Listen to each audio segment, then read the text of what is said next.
안녕하세요. 월요일 출근길 주식시황 글로벌 스탁소 박상준입니다. 완연한 가을이 왔네요. 주말에 나가보니까 나뭇잎들도 색깔이 다 변하고 뭐 이제 많이 떨어지기도 했더라고요. 지금 날씨도 뭐 딱 좋아가지고 야외 활동하기에 너무 춥지도 않고 덥지도 않고 아주 좋은 날씨인 것 같습니다. 마치 골디락스 경제를 보는 그런 시기 같다라고 할 수 있는데 지금 증시는 좀 그렇지가 않죠. 지난 한 주도 굉장히 힘든 시간을 보냈습니다. 우리 미국 주식 그리고 중국 주식 해외 주식에 투자하시고 계신 분들 굉장히 힘든 시간 보내고 계실 것 같은데요. 이번 주도 화이팅 해보고 이제 월요일 출근길 주식시황 시작해보도록 하겠습니다. 자, 지난주 증시부터 좀 보고 가면요. 다우지수 1.27% 하락했고요. S&P 500 1.84% 하락했습니다. 나스닥은 하락폭이 제일 커서 2.1% 하락을 했는데요. 자, 왜 이렇게 많이 떨어졌냐 이슈들부터 좀 짚고 넘어가 보도록 할게요. 자, 신규 주택 판매 요거가 사실은 이게 수요일쯤 나왔나요? 그렇게 사실 증시에 큰 영향을 주는 이제 경제 지표는 아니었었는데 요번에 좀 예상치보다 너무 잘 나오면서 증시에 조금 안 좋은 영향을 줬는데요. 8월 달에 보면은 전달 대비해서 이제 그 증가량들을 보면 8월 달에 신규 주택 판매 건수가 전달 대비 마이너스 8.2%였습니다. 그러니까 아무리 지금 뭐 주택 시장 좋다라고 해도 신규 주택 판매 조금 꺾이나 이런 게 있었는데 9월 달 들어서 이게 12.3% 플러스로 반전을 했어요. 그러니까 이게 그냥 폭으로만 보면 거의 20% 정도 차이라고 볼 수 있으니까 야, 이거 조금 그래도 완화되나 싶었는데 아니었구나라고 할 수 있는 거를 시장에서 느낀 거고 우려가 시작됐죠. 근데 판매 건수로 보면요. 75만 9천 건이 판매가 됐는데 예상치가 68만 건입니다. 그래서 예상치보다도 상당히 많이 판매가 되었다라고 볼 수 있을 것 같아요. 그리고 같은 날 발표가 됐었던 30년 모기지 금리 같은 경우에는 7.9% 나왔거든요. 근데 그 전에 7.7%였으니까 거의 8%에 육박하는 또다시 상승세를 기록했다라고 볼 수 있을 것 같습니다. 금리가 오르면서 이게 기존 주택의 판매 순환매가 나타나지를 않고 있어요. 그래서 이제 신규 주택으로 몰리고 있는 상황인데 사실 이것도 제가 몇 번 이야기한 적이 있는데요. 금리가 급등을 하니까 미국 같은 경우에는 고정금리로 주택을 산 사람들이 많습니다. 그렇다 보니까 주택 가격이 오르고 있는데도 불구하고 이거를 갈아타질 않는 거예요. 왜냐면 갈아타면 이 지금 거의 제로금리 수준에 빌려놓은 대출이 거의 8% 가까이 육박해 버리니까 이게 상당히 문제가 있죠. 그래서 기존 주택 같은 경우에는 물량이 거의 안 나오고 있다 이렇게 볼 수 있을 것 같고요. 이 수요가 다 신규 주택으로 몰리고 있다. 지금 악순환이라고 볼 수도 있을 것 같아요. 이게 지금 모기지 금리가 거의 8% 가까이 되고 있거든요. 8%가 곧 넘지 않을까 이런 생각도 드는데 지금 8% 가까이 되고 있는 상황에서 이와 같은 수요가 언제까지 이어지고 꺾일 것인지 이거에 대해서 지금 굉장히 촉각을 이제 그 곤두세우고 있는 상황이고 우려도 커지고 있는 상황입니다. 그 예시로 보면요. DR 홀튼 제가 뭐 과거에도 몇 번 언급한 적이 있는 미국 주택 건설 쪽에서는 가장 큰 기업인데 DHI라는 티커로 이제 종목 코드로 상장이 되어 있거든요.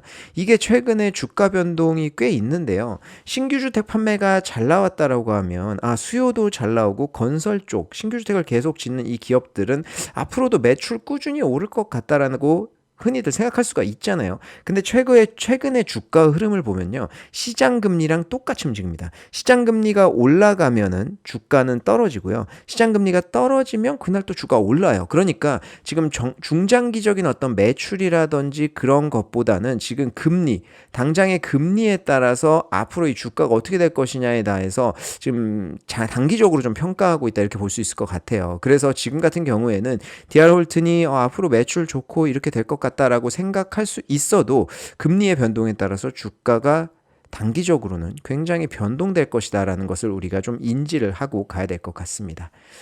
자, 그리고 지난주에 발표한 지표 중에 또 중요했던 게 이제 미국의 3분기 GDP 성장률이었어요. 이제 그날 주가가 많이 빠졌는데요. 예상치가 4.3%였습니다. 근데 굉장히 크게 상회하는 4.9%를 기록을 했는데요. 그래도 다행인 점을 좀 뽑아보자면 GDP Now라고 하는 지수가 있어요. Now 지금 GDP Now 지수는 예상치가 5%를 넘었었어요. 그렇다 보니까 야 이거 심리적으로 4.9랑 5랑은 상당한 차이가 있거든요. 그래서 야 이거 잘못하면 5% 넘어가는 거 아니야? 라고 하는 이런 우려가 있었는데 다행히 그것보다는 조금 잘 나왔다라고 볼 수 있고요. GDP Now라고 하는 게 뭐냐면 그 미국의 애틀랜타 연방은행에서 주간 단위로 발표를 하는 지수예요. 이게 GDP는 사실 3분기에 세 달에 한 번씩 발표를 하다 보니까 텀이 굉장히 길잖아요. 그렇기 때문에 GDP 나우 지수에서 주간별로 지금 이번 분기 GDP가 어떻게 될 건지에 대해서 이야기를 해서 좀 하이 프리퀀시 데이터라고 봐야 되나요? 그래서 좀 지표로 많이 활용을 하고 있습니다. 왜냐하면 이 정확도가 꽤 높아요. 그래서 주간 단위로 발표가 되기도 하고 정확도가 높다 보니까 많은 기관에서 예측치로 사용을 하고 있습니다. 근데 다행히 GDP 나우에서 예상했던 5% 이상보다는 조금 잘 나왔다라고 볼 수 있습니다. 이번 GDP 상승 요인이 어디 있었냐라고 하면 대부분이 소비예요. 소비가 4% 정도 올랐는데 기여도도 굉장히 이 기여도가 제 기억에 2.6% 정도가 됐었거든요. 그러니까 굉장히 높은 기여를 하면서 소비가 급증하면서 GDP가 잘 나왔다라고 볼 수 있고요. 일각에서는 이거를 단기적으로 보고 있어요. 근데 왜냐하면 여름 휴가철이기도 했었고요. 그리고 테일러 스위프트, 비욘세 이런 이제 그 유명 연예인들이 최근에 이제 전국 투어를 하고 있잖아요. 그러면서 굉장히 이제 그 소비가 많이 일어났다라고 이야기를 하는 건데요. 지금 테일러 스위프트 같은 경우에는 티켓 판매로만 1조 원이 넘는 돈을 벌었습니다. 그리고 비욘세는 6,700억 정도 벌었다고 하나요? 하니까 이 티켓 판매뿐만이 아니라 공연을 하면 티켓을 팔고 거기에서 뭐 사실 우리가 공연 보러 가면 그냥 티켓 사가지고 그 공연만 보고 오는 게 아니잖아요.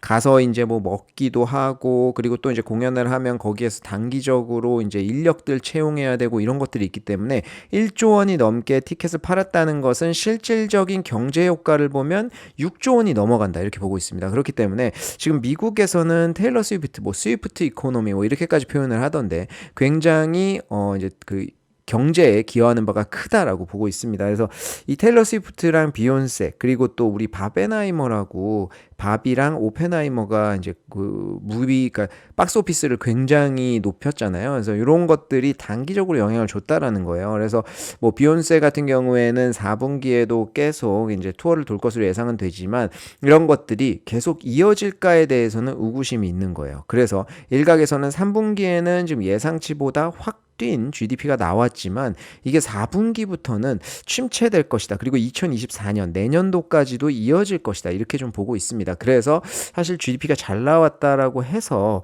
이게 앞으로 계속 이어지고 지금 미국 경제가 굉장히 좋다라고 판단하는 것은 좀 어불성설이다 이렇게 볼 수 있을 것 같고요. 일시적 단적인 예로 그날 그 국채 금리가 떨어졌어요. 사실 경제 지표가 잘 나오고 한다고 하면 국채 금리가 오히려 올랐어야 되는데 그날 떨어진 이런 효과가 발생을 했거든요. 그래서 그동안 계속 치솟고 있던 국채 금리가 그날 왜 떨어졌냐라고 했을 때 사실 뭐 여러 의견이 있지만요. 뭐 첫 번째로 가장 큰 거는 선반영이 됐다일 것 같아요. 왜냐면 아까 제가 말씀드렸던 GDP Now 이 GDP Now가 이제 또 사실 그 전에 높게 나올 것들을 미리 시장에 인지시켜 놓는 효과들이 있었기 때문에 선반영이 됐고 이제 그것보다는 조금 낮게 나왔다라는 거에 대한 안심으로 국채 금리가 떨어졌다라고 볼 수 있는 거고요. 그리고 아까 말씀드렸던 3분기에 일시적으로 튄 것이다 이렇게 보는 것 때문에 국채 금리는 오히려 좀 떨어졌다 이렇게 좀 볼 수 있을 것 같습니다. 그리고 또 금요일에 이제 발표된 근원 개인 소비 지출 물가 지수도 빼놓을 수가 없는데 요거는 이제 그 아무래도 그 연준에서 지금 금리 인상 관련돼서 굉장히 주의 깊게 보는 그런 지표이기 때문에 중요하죠. 근데 다음 주에 이제 그 FOMC가 예정이 되어 있는데 보시면 이 근원 개인 소비 지출 물가 지수 같은 경우에는 0.3% 나왔습니다. 또 금요일에 발표된 근원 개인 소비 지출 물가 지수를 빼놓을 수가 없을 것 같은데요. 연준에서 굉장히 중요하게 생각하는 지표 중에 하나이기도 하죠. 이번 주에 또 FOMC가 예정되어 있기 때문에 굉장히 중요하게 작용을 했습니다. 근데 0.3%가 증가했거든요. 근데 이제 전월에 보면은 0.1% 증가했으니까 그거보다는 조금 높게 나왔지만 예상치만큼 나왔어요. 사실 저는 개인적으로 이게 조금 우려가 있었던 게 3분기 GDP가 목요일인가 주가 그때 발표가 됐는데 그때 발표되면서 확 튀었는데 튀었던 요인이 소비였었잖아요. 그러다 보니까 와 소비 지출 물가 지수도 이게 PC 같은 경우에는 따라가는 경향이 있으니까 조금 높게 나오지 않았을까 했는데 다행히 예상치대로 나오면서 금요일 증시는 상승으로 출발을 했습니다. 근데 사실 뭐 금요일 날 증시 보신 분들은 아시겠지만 장 후반부에 이제 이스라엘 지상군 투입이라든지 뭐 이런 거 관련돼서 계속 이슈가 부각되면서 이제 유가가 좀 튀었거든요. 그러면서 이제 증시는 조금 하락으로 마감을 했다라고 볼 수 있을 것 같아요. 그리고 또 지난주에 있었던 일 중에 UAW 그 자동차 연합, 미 자동차 연합 파업이 또 있었는데 지난주에 이제 포드가 발표를 했죠. 잠정 합의에 도달했다라고 발표를 했습니다. 근데 합의 내용을 보면요. 4년간 임금 인상률이 25% 그리고 첫 해에만 11% 인상을 보장을 해줬어요. 이게 처음 그 전미 자동차 협회에서 제시한 내용은 4년간 40%를 인상해줘라. 사실 이거 그 과거에 이제 항공사들도 이런 비슷한 예가 있었는데 40%를 4년 동안 인상해줘라라고 요구를 했는데요. GM 같은 경우에는 20% 인상해주겠다. 그리고 스텔란티스는 21.4% 인상해주겠다라고 이야기했고 포드는 23% 인상해주겠다 이렇게 했는데 사실 어느 정도 협의를 했다라고 봐야겠죠. 그리고 포드 같은 경우에는 25%이기는 하지만 뭐 인플레이션이라든지 이런 거 반영을 해서 30% 맞춰주겠다 뭐 이렇게 이야기를 했다고 합니다.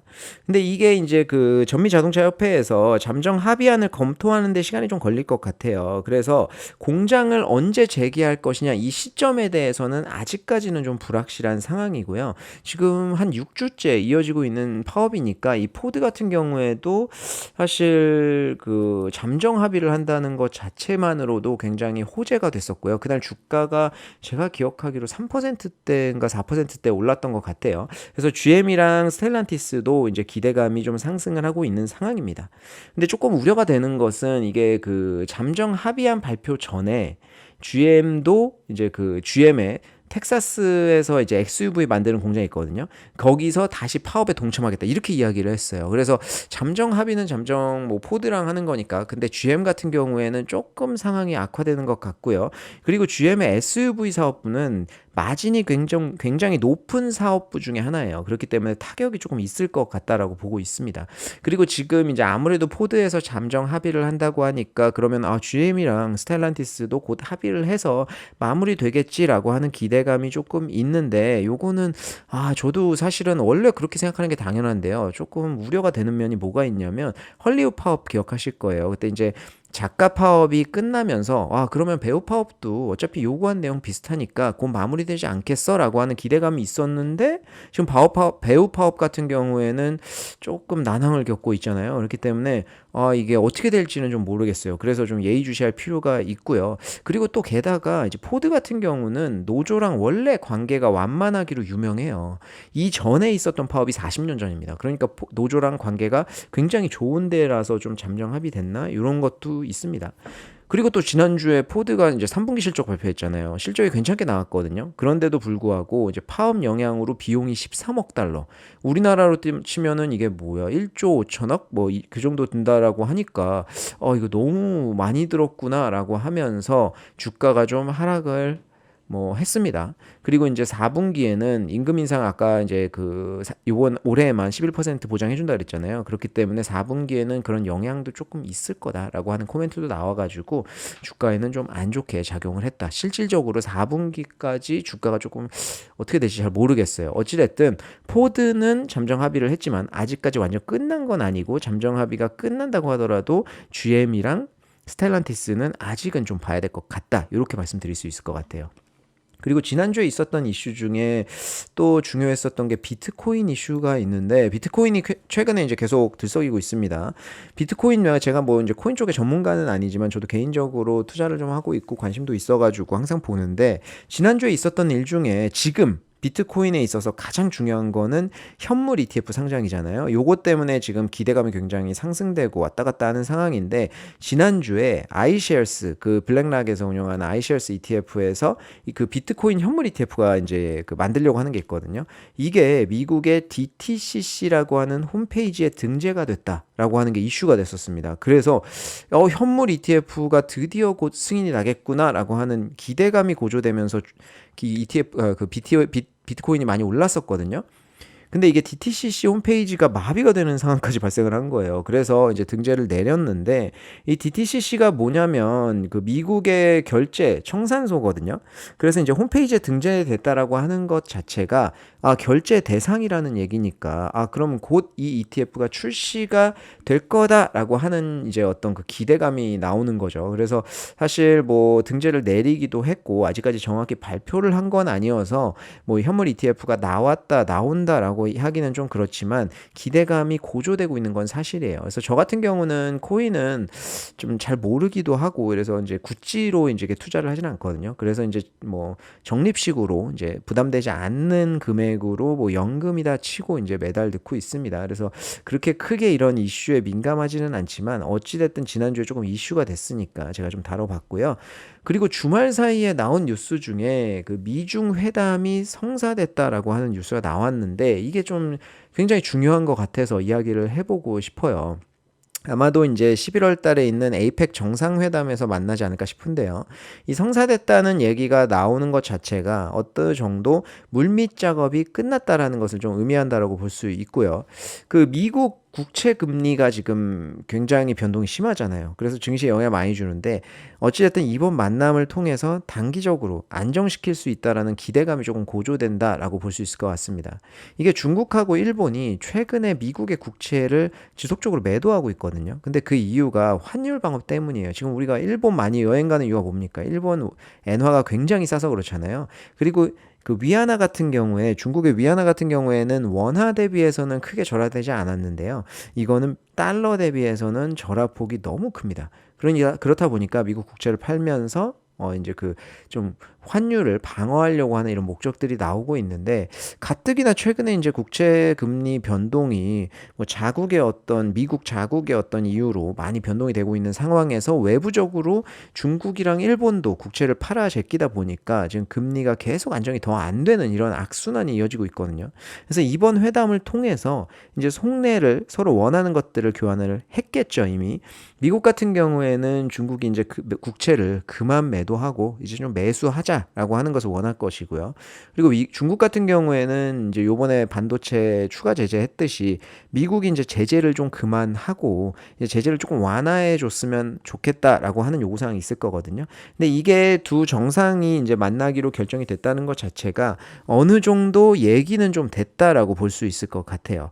그래서 이 국채 금리의 안정도 그리고 미중 뭐 이제 그 무역 전쟁의 완화도 결국에는 증시에 모두 호재로 작용할 것으로 예상을 하고 있습니다. 그래서 뭐 이 에이펙 정상회담에서 만나든 둘이 따로 만나든 이 정상들이 만난다고 하는 것은 굉장히 좋은 시그널이다라고 볼 수 있을 것 같아요. 그래서 구체적인 이야기가 나오면 요거는 조금 더 제가 더 말씀을 드리도록 하겠습니다. 그리고 이스라엘 팔레스타인 전쟁 요거를 또 업데이트를 매주 안 할 수가 없죠. 지금 증시에 미치는 영향이 워낙 크다 보니까 일단 지난주에 미국의 이제 글로벌 원자재 전략부서 헤드 이 헬리마 크로프트라고 하는 분이 계신데 이분이 이란 제재 가능성에 대해서 언급을 했어요. 그러니까 지난주 초반에 보면 이스라엘이 지상군 투입 임박됐다 뭐 이제 우려가 계속 고조되고 사실 이번 주까지도 이어지지 않을까 예상을 하고 있지만 주말에 또 그런 얘기들 계속 나오고요. 이런 이야기가 계속 나오고 미국의 인질들도 많이 잡혀 있잖아요. 그렇다 보니까 미국에서 이란의 참전을 좀 제지하려고 이런 발언들을 계속 이제 언론 플레이를 좀 하고 있어요. 실질적으로 제재를 할지 그리고 또 제재를 한다고 해도 은행까지 제재를 또 다시 할지는 아직까지는 불투명한 상황이지만 이런 언론 플레이가 계속 나올 것으로 예상되고요. 그러면서 유가의 영향은 계속 있을 것 같다. 좀 봐야 될 것 같고 지난주에 이스라엘이 지상군을 단기적으로 이제 투입시켰다가 뺐다 이런 일을 계속 지금 반복적으로 하고 있거든요. 그래서 뭐 이제 그 뭐 하마스의 뭐 거점이라든지 터널이라든지 이런 데를 공격을 했다 이런 뉴스들이 계속 나오고 있는데 이렇게 치고 빠지고 있다는 얘기는 결국에는 지상군 투입이 임박했다라고 볼 수밖에 없을 것 같아요. 실제로 금요일 날 이제 지상군이 거의 이제 투입이 임박됐다라는 어떤 우려가 작용을 하면서 유가가 좀 급등을 하기도 했는데 주말에 나온 뉴스들을 보면 이제 하마스 하마스가 굉장히 난처하다라고 볼 수 있었던 게 인질들을 즉각 교환하겠다 이런 뉴스를 제가 좀 봤거든요. 그러면서 지금 하마스가 조금 수세에 몰려 있구나 이런 것들을 볼 수 있었는데 그 이후에 나온 뉴스들을 보면 이란에서 또 언론 플레이를 하기 시작했습니다. 이란도 지금 이스라엘의 지상군 투입이 거의 본격화됐다라고 볼 수 있다 이 정도면. 그렇기 때문에 레드라인 넘었다라고 계속 이야기하면서 본인들도 참전할 수 있다라는 것을 계속 이야기하고 있어요. 사실 하마스에서 인질을 즉각적으로 교환하겠다라고 하는 뉴스가 나왔을 때만 해도 저는 이거 곧 좀 마무리되지 않을까 하는 어떤 기대감들이 조금 있었는데 지금 이란에서 또 언론 플레이를 하면서 지금 어떻게 될지 모르는 그런 상황이 됐습니다. 그래서 이번 주에도 아마 이스라엘 팔레스타인 전쟁이 가장 이제 증시에 미치는 영향이 좀 클 것 같아요. 그래서 어느 정도 안정이 돼야 되는 것은 분명한 사실입니다. 지금 실적이 다 나오고 있는데 뭐 안 좋게 나온 데도 있지만 사실 그렇게가 나쁘지 않거든요. 전반적으로. 근데 지금 증시를 계속 이제 이 전쟁 이슈가 짓누르고 있는 상황이다 이렇게 볼 수 있을 것 같아요. 저희가 전쟁에 대해서는 이게 장기전으로 갈 것 같다, 언제까지 갈 것 같다라고 쉽사리 예상할 수가 없는 상황이에요. 하지만 우리가 지금 상시 변수로는 좀 염두에 두고 이제 증시 투자자 입장에서는 증시에 참여를 해야 될 것 같습니다. 자, 이번 주 또 중요한 경제 지표들 보면요. 이제 화요일이랑 수요일 날 중국의 중요한 지표 있는데 이 공식 PMI랑 차이신 PMI가 있습니다. 이건 조금 뭐 항상 제가 매번 나올 때마다 말씀드리지만 공식 PMI 같은 경우에는 뭐 이제 대기업 국유기업 이런 데 보시면 될 것 같고요. 차이신 같은 경우에는 뭐 수출 위주 기업, 중소기업 이 정도로 보시면 될 것 같습니다. 그래서 지금 PMI가 50 이상을 둘 다 기록을 하고 있는데 이 추세가 어떻게 이어질지 이런 것도 굉장히 중요한 상황이라서 주의 깊게 봐야 될 것 같고 그리고 수요일부터 미국의 중요한 지표들이 좀 있는데 그 수요일 날 미국의 ISM 제조 PMI 지표 발표 예정이고요. 요거는 50을 하회하는 49 나올 것으로 예상을 하고 있습니다. 그리고 또 같은 날 졸트 채용 건수 요거 나오는데 지금 고용 지표 굉장히 중요하죠. 그리고 연준 금리 결정 전에 바로 나오는 거라서 또 중요하게 작용할 것 같고요. 목요일 우리나라 시간으로 목요일 새벽 정도가 될 것 같은데 그때 이제 FOMC 연준의 기준금리 결정이 있습니다. 동결이 예상되지만 이번에는 동결을 하나 금리 인상을 하냐 이게 중요한 게 아니라 역시나 인터뷰가 중요할 것 같고요. 매파적으로 이야기하는지 아니면은 뭐 이제 비둘기파로 얘기를 하는지 이것들이 조금 중요할 것 같습니다. 그리고 금요일에는 미국의 실업률 발표가 예상이 되어 있고 비농업 고용지수 그다음 ISM 서비스 PMI 이렇게 발표가 예상되어 있습니다. 그리고 이번 주에 이제 실적 발표 중요한 기업들은 뭐 월요일 날에는 맥도날드 정도 보면 될 것 같고요. 화요일에는 뭐 VFC 코퍼레이션, 뭐 엠코 테크놀로지 한국의 반도체 회사죠. 이런 데 좀 중요하실 것 같고 그리고 수요일에는 뭐 에스티로더, 염차이나, 페이팔, 퀄컴, 에어비앤비 엣지, 엘프뷰티, 허벌라이프, 누스킨 뭐 이 정도가 될 것 같습니다. 그리고 목요일에는 쇼피파이 그리고 최근에 이슈가 되고 있는 GLP-1 때문에 이슈가 되고 있는 일라이릴리, 노브노디스크 다 실적 발표를 앞두고 있고요. 그동안 정말 힘들었었던 크록스 이번에는 어떻게 실적 나올지 좀 봐야 될 텐데 크록스, 모더나 그리고 인모드 지금 과거에 제가 이제 소개를 한 적이 있는 종목인데 인모드가 이스라엘 기업입니다. 그래서 지금 전쟁 때문에 실적이 많이 떨어지고 주가가 많이 떨어지고 있는데 실적이 어떻게 나올지 이번에 굉장히 중요할 것 같고요. 그리고 페라리 가장 중요한 거는 목요일 장 마감 후에 발표되는 애플 실적이 될 것 같습니다. 그리고 스타벅스, 코인베이스도 실적 발표를 앞두고 있어요. 여전히 본격적인 실적 시즌이 이어질 것으로 예상되는 한 주인데 이번 주에도 뭐 이스라엘 팔레스타인 전쟁 저희가 좀 잘 지켜봐야 될 것 같고요. 나오는 실적들 나오는 대로 제가 시간이 되는 대로 업데이트 하도록 하겠습니다. 자, 이번 주도 화이팅 하시고요. 저는 다음 주에 찾아뵙도록 하겠습니다. 감사합니다.